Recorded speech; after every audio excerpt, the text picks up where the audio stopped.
Hey y'all, music can have such a profound effect on us, can it?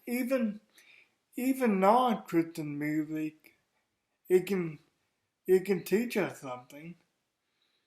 I say that because I was listening to a song, a cut song from a movie, and a new song. I was listening to it, and it reminded me.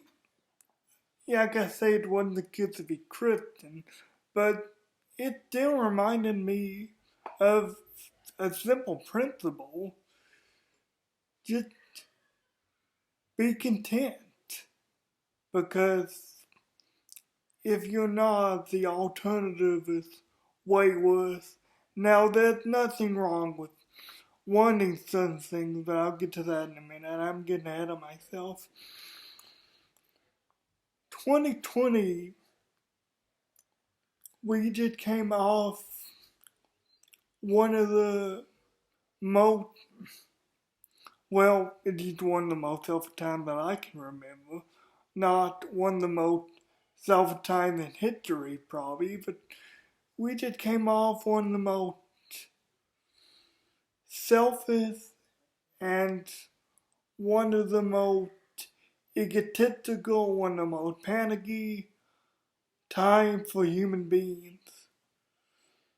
Because what I remember is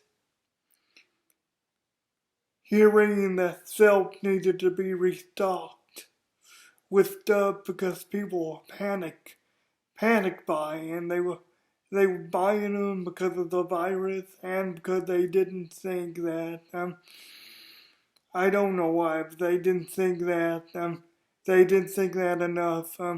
enough food and enough proprieties would get in the store on time, or eat when they needed them, or eat what they thought they needed.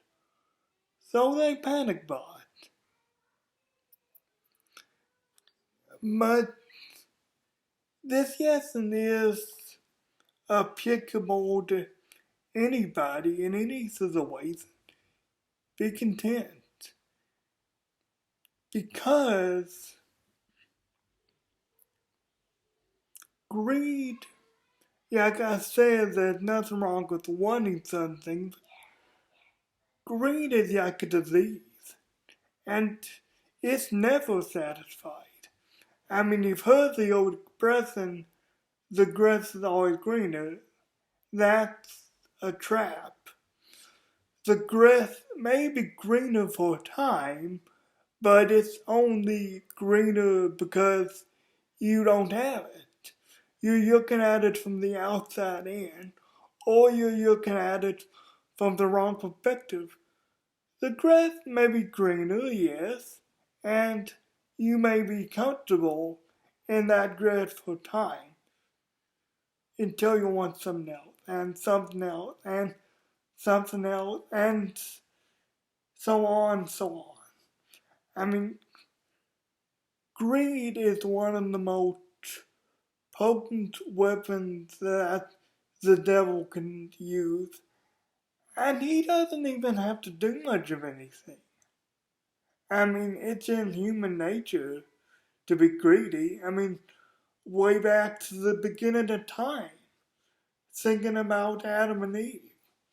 I mean, they, the whole reason they took the apple was because it was good for food, and because, more importantly, they thought God was hiding something from them. They thought God was wanting to keep something from them. But speaking of that, that's a good transition into the verse we're going to talk about today. Second Chronicles 1:7 through 9. Again, Second Chronicles 1:7 through 9. Solomon had become king. And when he became king, God asked him on that night, God appeared God appeared to Solomon and said to him, act what I shall give you. Basically, just saying, ask anything of me, and I'll give it to you. But Solomon, being as wise as he ever could be, probably wiser than most of us in that situation, Solomon said he realized what he needed. Solomon said, you have shown great mercy to David my father, and have made me king in his place. Now, O Lord God, yet your promise to David my father be established. For you have made me king over people like the dust of the earth in multitude. Verse 10. I said to verse 9, I meant verse 10. Now give me wisdom and knowledge, that I may go out and come in before this people, for who you can judge this great people of yours. Then God said to Solomon, because it was in your heart, and you have not acted for wealth or honor or the life of your enemies, nor have you acted for your own life, but have acted wisdom and knowledge for yourself, that you may judge my people of whom I made you king.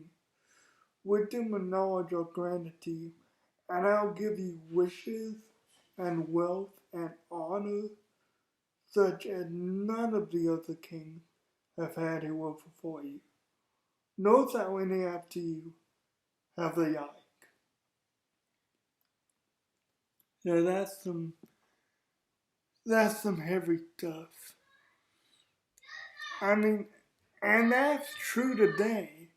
I mean, granted, it may not happen in the same way, because if you ask God for something, He may not give you the right to things that you want, or at least that you think you want, and that you think you need.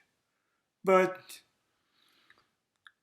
we see from this verse that he does honor those which are righteous heart, because he sees the depths of our heart. He sees the meaning behind our eyes, just what we're thinking in that moment, even what we don't see, he sees, because that's his business. He loves us. And more to the point, speaking of that, it's New Year's. And along with New Year's, we hear a lot of talk about revolution, or sorry, not revolution, revolution. We hear a lot of talk about revolution, and people say, I'm going to do this, I'm going to do that. But the reality is, I mean, and yes, it's detrimental to yourself, or detrimental to God, detrimental to the Bible, or detrimental to your relationship with God. Or maybe you just want to improve yourself. Self-improvement is always a good thing. The reality is, if it's not those things, there's really no reason that you have to change. And let me explain, because that probably sounds bad on the surface. But what I mean is, you don't have to change yourself for someone else. You don't have to copy other people. You don't have to copy a particular lifestyle that you think is gonna up your social standing, or you think it's gonna make people look at you as awe. You don't have to do that. Because God created you to be yourself. He didn't create anybody else.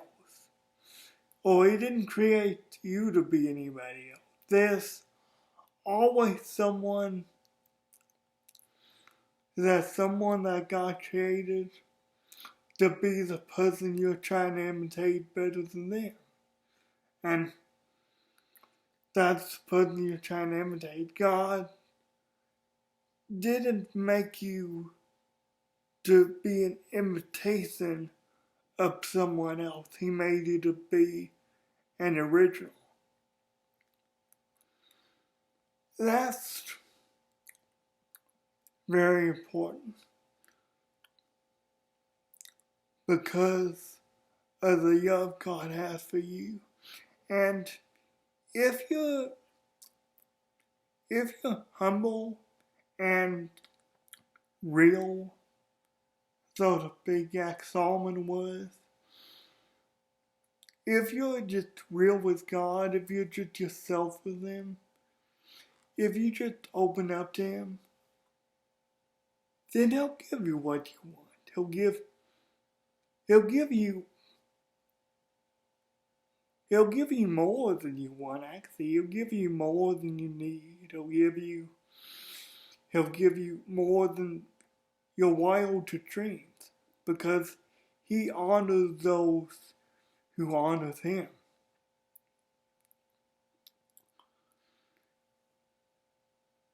If you must make a resolution, I'm not too fond of resolutions myself. But if you make one, here's what I think about. Try to be a better person today than you were yesterday. Try to be a better person this year than you were last year. Try to show more compassion to people. Just try to be more Christ-like today than you've been yesterday. And that goes for all of us. That is a resolution that it never fully falls through on. As much as we act joke how people never fall through on resolutions and everything, that's a resolution that's never really followed up on because it can be followed up on. There's always room for improvement. And there's always that longing to be more like God. And to have more really that people are always gonna have. But